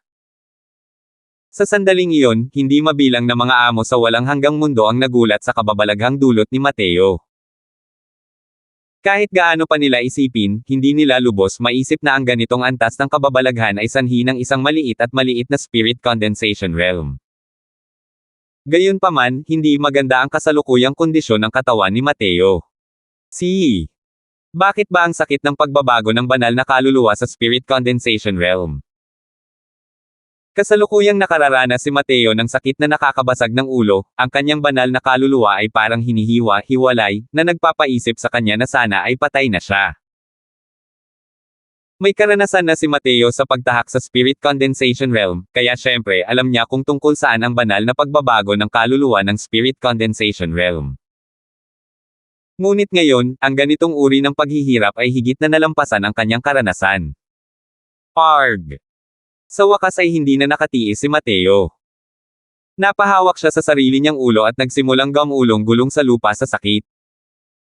Sa di kalayuan, si Sandra na nakakita sa sitwasyon ay labis na nabahala. Akmang tatalo na sana siya nang pigilan siya ni Afflex. Haring Unggoy, hindi mo ba nakikita kung gaano kasakit ang nararamdaman ni Mateo? Dali, iligtas mo siya. Halos maiyak na si Sandra. Umiling lang si Afflex at walang balak na pumunta roon. Afflex. Si Mateo ang Panginoon mo. Kapag may nangyari sa kanya, maghihiganti ka rin. Banta ni Sandra nang makita niyang hindi niya mahikayat si Afflex. Muling ikinumpas ni Afflex ang kanyang mga kamay at nanatiling hindi natinag. Nakita ni Sandra si Mateo na walang tigil na gumugulong sa lupa na parang lalong nahihirapan at hindi na niya ito matiis. Itinaas niya ang isang palad para atakihin si Afflex. Gayunpaman, mas mabilis pa ang takbo ni Afflex kaysa sa kanya. Diretso niyang tinaga ang batok ni Sandra, at agad na nawala ng malay si Sandra. Si Isha na nanunood sa gilid ay hindi malinaw kung ano ang nangyayari. Gusto ba talagang mamatay si Mateo nitong si Afflex? Gayunpaman, hindi siya binigyan ni Afflex ng masyadong oras para mag-isip. Kasabay ng parehong pagtama ng kamay, nawalan din ng malay si Ishan. Pagkatapos nito, umupo si Afflex sa lupa at tahimik na pinagmasdan si Mateo na nahihirapan sa lupa. Pakiramdam ng kasalukuyang si Mateo ay malapit nang mapunit ang buong katawan niya. Kahit na siya ay isang taong dumaan sa dalawang buhay, hindi pa niya naranasan ang ganitong pakiramdam. Eksperto si Matthew pagdating sa mga kaluluwa. Kung hindi sana siya naging pinakabatang emperador ng alchemy. Gayunpaman, hindi pa niya naranasan ang ganitong uri ng paghihirap kahit noong mga nakaraang buhay niya kung saan nalampasan niya ang napakaraming cultivation realms. Ito ay papasok pa lamang sa Spirit Condensation Realm. Malapit nang mamatay ang isip ni Mateo. Sa panahong ito, ang pagnanais sa buhay ang siyang nagpalakas sa kanya, dahilan para mapanatili ng kanyang kaluluwa ang huling bakas ng kailanawan at kawalang hanggan. Siya, si Matthew, ay gustong maghiganti. Siya, si Matthew, ay gustong sumugod pabalik sa Divine Realm at patayin ang Tridor na iyon gamit ang sarili niyang mga kamay. Maganda pa rin ang pamumuhay ni Carson sa Divine Realm. Paano siya, si Matthew, mamamatay ng ganito lang? Hindi sumuko si Mateo. Gamit ang kanyang huling bakas ng kailanawan, pinaikot ni Mateo ang Thousand Augmenting Soul Incantation. Ito ang unang beses na ginamit niya ang Thousand Augmenting Soul Incantation sa buhay na ito. Dahil ang paglinang ng lakas ng kaluluwa sa ilalim ng Spirit Condensation Realm ay walang anumang kahulugan. Gayunpaman, ang pamilyaridad ni Mateo sa Thousand Augmenting Soul Incantation ay nagmula sa pinakamalalim na bahagi ng kaluluwa. Sa kanyang nakaraang buhay, hindi mabilang na beses niyang nilinang ang teknik na ito. Ang kasanayang ito ay maituturing na bahagi ng kanyang katawan. Sa kanyang nakaraang buhay, si Matthew ay walang gaanong interes sa mga pamamaraan ng cultivation at wala rin siyang interes sa mga martial techniques. Nahuhumaling lamang siya sa mga soul manual. Bilang isang alchemist, hindi kayang mabuhay ng walang soul manual si Matthew. Gayunpaman, ang Thousand Augmenting Soul Incantation na napatunayang epektibo sa bawat pagkakataon ay talagang nabigo sa pagkakataong ito. Paano naging posible ito? 151. Arg! Anong nangyayari? Napasigaw si Mateo sa kanyang isipan. Ang Thousand Augmenting Soul Incantation ay isang lubos na makapangyarihang paraan ng soul cultivation sa Divine Realm. Si Matthew at ang kanyang ama ay naging kilala lamang sa buong Divine Realm dahil sa paglinang ng teknik na ito. Pero ngayon, kahit ang Thousand Augmenting Soul Incantation ay hindi kayang lutisin ang isyu ng pagpunit ng banal na kaluluwa. Isa lamang itong minsanang simpleng tagumpay. Paano nangyari ang ganito? Kung kailan si Mateo ay tuluyang walang magawa at nasa bingit ng lubos na kawalan ng pag-asa, ang kanyang banal na kaluluwa ay muling sumailalim sa isang hindi pangkaraniwang pagbabago. Maraming mga hindi kilalang teksto na kulay ginto ang dahan-daang lumutang sa dagat ng kamalayan ni Mateo, na parang agos ng isang batis, na agad na nagpapalusog sa banal na kaluluwa ni Mateo. Ang mga gininto ang tekstong ito ay walang kapantay na lalim at misteryoso. Bawat salita ay naglaho matapos makapasok sa dagat ng kamalayan ni Mateo, at ang banal na kaluluwa ni Mateo ay inaayos din. Unti-unti, nabawasan ang sakit ng pagkapunit ng banal na kaluluwa, hanggang sa tuluyan itong naglaho. Gayunpaman, hindi natapos ang pagdagsa ng mga gintong tekstong ito. Patuloy silang pumasok sa dagat ng kamalayan ni Mateo. Hindi lamang nito lubos na pinagaling ang banal na kaluluwa ni Mateo, kundi pinalakas pa nito ang banal na kaluluwa ni Mateo, at unti-unti itong pinalakas. Ano ba ang mga tekstong ito? Para magkaroon talaga ng ganitong kahimala. Kahit na isa siyang bantog na alchemy emperor sa kanyang nakaraang buhay, ngayon lang nakakita si Mateo ng ganito ka-abnormal at kakatwang bagay. Ang mga teksto mismo ay nakapagpapalakas na sa banal na kaluluwa. Anong klaseng pagsalungat sa langit ang ibig sabihin nito? Maaari bang ang mga tekstong ito ay isang paraan ng paglilinang ng kaluluwa? Kung gayon, kung mauunawaan ng isang tao ang mga tekstong ito, hindi ba't magiging isang nilalang na sumusuway sa langit ang mga ito? Maaari kayang ang mga tekstong ito ay lumampas na sa mundong ito at sila na ang maalamat na banal na kasulatan. Para sa pagsasaliksik sa alchemy path, malawakan ng binasa ni Mateo ang lahat ng libro sa kanyang nakaraang buhay at natutunan ang hindi mabilang na mga wika.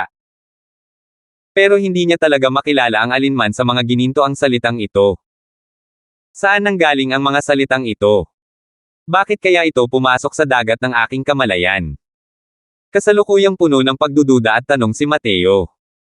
Ang tagumpay sa larangan ng cultivation sa pagkakataong ito ay napaka-abnormal. Lumagpas na ito sa pangunawa ni Mateo.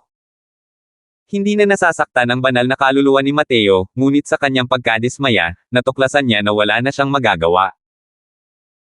Ang tanging magagawa niya ay hayaan na lamang ang mga tekstong iyon na malayang pumasok sa kanyang karagatan ng kamalayan. Dahil wala siyang magawa, mas mabuting humiga na lang si Mateo at simulang lasapin ang mga gininto ang tekstong ito. Sa paglalasap na ito, agad na naramdaman ni Mateo na ang mga gininto ang tekstong ito ay kakaiba. Sa pagitan ng bawat hagod at paghaplos, ibinunyag nito ang kaakit-akit na daw. Ito ay isang hindi may lalarawang uri ng walang hanggang pakiramdam na parabang ang kasalukuyang inilalarawan ng mga tekstong ito ay ang kahabaan ng langit at lupa. Ang pakiramdam na ito ay nagbigay pa kay Mateo ng ilusyon na parang napupunit niya ang kalawakan. Dati ay isang makapangyarihang divine king si Mateo, ngunit ang kanyang cultivation realm ay naipon ng husto gamit ang mga medicinal heals. Hindi naman niya lubos na nauunawaan ang heavenly daw. Gayunpaman, isa siyang tunay na banal na hari. Ang kanyang pangunawa sa makalangit na daw ay napakalalim. Pero nang tignan niya ang mga tekstong ito, naramdaman ni Mateo na ang kanyang pangunawa ay mas malala pa sa tae ng aso. Sa harap ng mga tauhang ito, naramdaman ni Mateo na ang kanyang pagkaunawa sa heavenly daw ay parang isang batang natututong maglakad. Kahit hindi maintindihan ni Mateo ang mga ito, ang epekto ng malalim at mataginting na pakiramdam ng walang hanggang dakilang daw na nakapaloob sa mga salitang ito ay tumatagos ng malalim sa kaluluwa. Maaari kayang ang mga salitang ito talaga ang banal na kasulatan. Isang pag-iral na naghahari sa ibabaw ng banal na hari. Pero, saan kaya sila nanggaling? Maaari kayang ang mga tekstong ito ay automatikong pumasok sa aking karagatan ng kamalayan sa aking minsanang pagsulong sa spirit condensation realm. Pero wala akong natapakan na kahit ano ngayon. Alam ni Mateo na nakapulot siya ng kayamanan. Gamit ang kanyang kaalaman at pananaw, natural niyang alam ang kakaibang kahulugan ng mga salitang ito. Kahit ang Spirit Bristle 9 niyang divine art ay malamang hindi kasing husay kapag kaharap ang mga karakter na ito. Kahit na ang mga karakter na ito ay hindi ang maalamat na divine script, isa rin itong pag-iral na maaaring magdulot ng kaguluhan sa buong divine realm. Sigurado si Mateo na kapag may isang tao sa divine realm na nakakaalam na taglay niya ang mga tekstong ito, pupunitin nila ang kanyang banal na kaluluwa ng may pag-aalinlangan at gagamit ng lahat ng uri ng pamamaraan para hanapin ito mula sa kanyang karagatan ng kamalayan. Kahit hindi nila maintindihan ang nilalaman ng mga tekstong ito, ang paglalagay lamang nito sa loob ng dagat ng kamalayan at pagtingin dito araw-araw ay malaking tulong na sa mga martial artist. Ang kasabihan ng dakilang daw na nakapaloob sa mga salitang ito ay maaaring makatulong sa paggabay sa mga martial artist patungo sa kaharian ng mga Diyos. Ito ang kaharian ng mga Diyos. Sa pag-iisip pa lang ng dalawang salitang ito, hindi napigilan ni Mateo ang bahagyang panginginig ng kanyang katawan. Sinong martial artist ang hindi hinaanggad ang deity realm? Kahit si Matthew na walang interes sa martial path noong nakaraang buhay ay same time na hinabol ang maalamat na alchemy god realm na iyon. Para maging isang Diyos ng alchemy, una, ang banal na kaluluwa ng isang tao ay dapat pumasok sa kaharian ng mga Diyos. Kung walang kaluluwang nasa antas ng Diyos, paano mapipino ng isang tao ang mga medicinal pills na nasa antas ng Diyos? Sa kasalukuyan, maaaring lumipat ng ranggo si Mateo upang pinuhin ang mga medicinal pills dahil ang mga tabletang ito ay masyadong mababa ang level. Ang mga kinakailangan para sa banal na kaluluwa ay hindi mataas. Ngunit habang tumataas ang antas ng medicinal pill, ang kahirapan ng pagpino ay lalong magiging mahirap. Kung wala ang suporta ng isang makapangyarihang Divine Soul Realm, imposibleng mapino sila. Kung hindi lang para sa kapakanan ng pagpapalit ng anyo ng banal na kaluluwa, hindi sana mag-aabala si Mateo na umakyat sa kaharian ng banal na hari. Kayang-kaya talagang baliwin ng deity realm ang lahat ng martial artist. Gumawa si Mateo ng serye ng mga haka-haka tungkol sa mga ginintoang tekstong ito. Una, maaari bang ang mga ginintoang tekstong ito ay isang paraan ng paglilinang ng kaluluwa na isinulat gamit ang banal na kasulatan? Malamang na malamang. Iyon ay dahil ang mga tekstong ito ay maaaring gamitin ng direkta sa kaluluwa. Hindi lamang nito inayos ang kanyang nasirang banal na kaluluwa, kundi pinalakas at pinatibay pa nito ang kanyang banal na kaluluwa. Pangalawa, kung lubos na mauunawaan ng isang tao ang mga ginintoang karakter na ito, nangangahulugan ba iyon na maaari nilang masira ang mga tanikala ng langit at lupa at makakuha ng daan patungo sa kaharian ng mga Diyos na siyang nagbigay inspirasyon sa lahat? Posible rin. Pero naramdaman ni Mateo na maaaring hindi ito ganoon kadali. Hindi na mailalarawan gamit ang mga salita ang lalim ng mga ginintoang tekstong ito. Kahit na may walang kapantay na talento si Mateo, hindi niya maintindihan ang isa sa 10,000 nito. Mas madaling sabihin kaysa gawin ang pagnanais na maunawaan ito ng lubusan. Bukod dito, hindi alam ang dahilan kung bakit lumiit at naging zero ang deity realm. Ngunit malamang, hindi ito kasing dali ng pagmaster ng isang hanay ng batas sa paglilinang. Kahit na ang hanay ng batas sa paglilinang na ito ay isang paraan ng paglilinang sa deity realm. 100,000 taon na ang nakalilipas, lahat ng makapangyarihang deity realm sa divine realm ay naglaho ng magdamag. Walang nakakaalam kung saan sila nagpunta at walang nakakaalam kung bakit sila nawala. Ngunit mula noon, ang divine realm ay hindi na kailanman silang ng isa pang makapangyarihang deity realm. Hindi lang iyon, lahat ng sikreto na kinasasangkutan ng deity realm ay tila naglaho rin sa isang iglap simula noon. 100,000 taon na ang lumipas at mas marami pang mga sikreto ang ibinao ng panahon sa limot. Ngayon, wala nang nakakaalam kung paano makakapasok sa deity realm. Sa loob ng 100,000 taon na ito, napakaraming nakakasilaw at nakakagulat na mga henyo ang gustong subukan ang lahat ng uri ng paraan upang basagin ang mga tanikala. Sa huli, lahat ng ito ay nauwi sa wala.